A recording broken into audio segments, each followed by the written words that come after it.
৬.৫ শতাধিক চলচ্চিত্রে অভিনয়, তবু নায়ক হওয়ার সুযোগ মেলেনি। পর্দায় কখনো বিচারক, কখনো কুলি, কখনো শিক্ষক, আবার কখনো গৃহকর্মীর চরিত্রে অভিনয় করে দর্শকের হৃদয়ে জায়গা করে নিয়েছেন তিনি।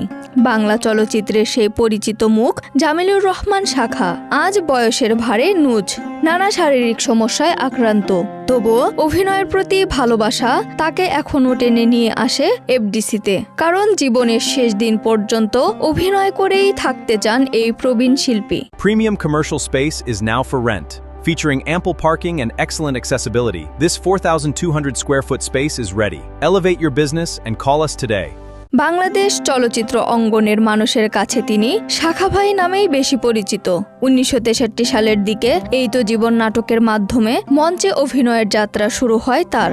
এরপর ১৯৬৬ সালে অভিনেতা ফরিদ আলীর সহযোগিতায় টেলিভিশন নাটকে অভিনয়ের সুযোগ পান। টেলিভিশনের পাশাপাশি বেতার নাটকেও সমানভাবে কাজ করেছেন তিনি। প্রায় ২ শতাধিক নাটকে অভিনয় করেছেন এই শিল্পী।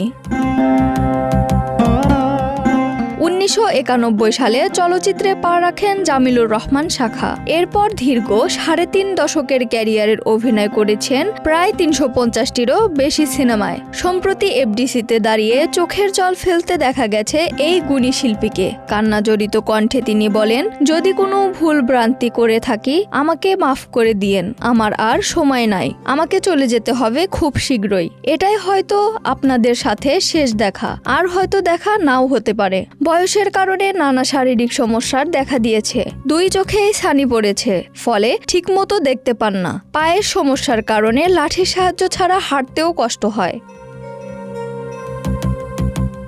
বর্তমানে তিনি ঢাকার নবাবগঞ্জ উপজেলার আলগীরচর গ্রামে বসবাস করেন। প্রায় ১৭ বছর আগে রাজধানী ছেড়ে গ্রামে চলে যেতে বাধ্য হন তিনি।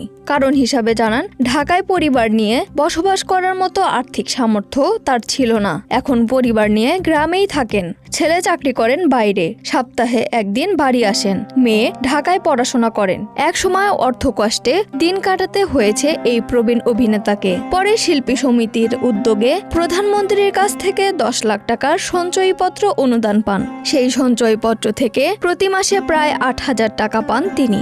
এছাড়া মেয়ে আরও ৩,০০০ টাকা দেন। সব মিলিয়ে মাসে ১১,০০০ টাকার মধ্যেই সংসার চালাতে হয় তাকে। অভিনয় জীবনের সবচেয়ে বড় আক্ষেপের কথা বলতে গিয়ে দীর্ঘশ্বাস ফেলেন এই প্রবীণ শিল্পী। বলেন, ৪০ বছরের বেশি সময় ধরে অভিনয় করেও কখনো কেন্দ্রীয় চরিত্রে অভিনয়ের সুযোগ পাননি। মঞ্চে নায়কের চরিত্রে অভিনয় করলেও চলচ্চিত্রে নায়ক হওয়া হয়নি। টেলিভিশনে সিঁড়িঘর নাটকে প্রধান চরিত্রে অভিনয় করেছিলেন, কিন্তু এরপর আর সেই সুযোগ আসেনি।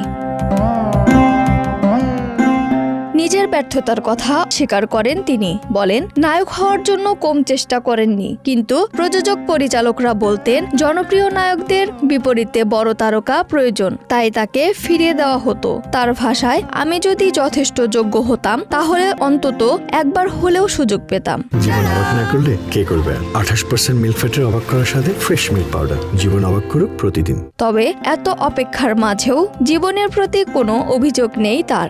বরং গর্বের সঙ্গে বলেন, নায়ক ও কেন্দ্রীয় চরিত্র ছাড়া এমন কোনো চরিত্র নেই যা তিনি অভিনয় করেননি।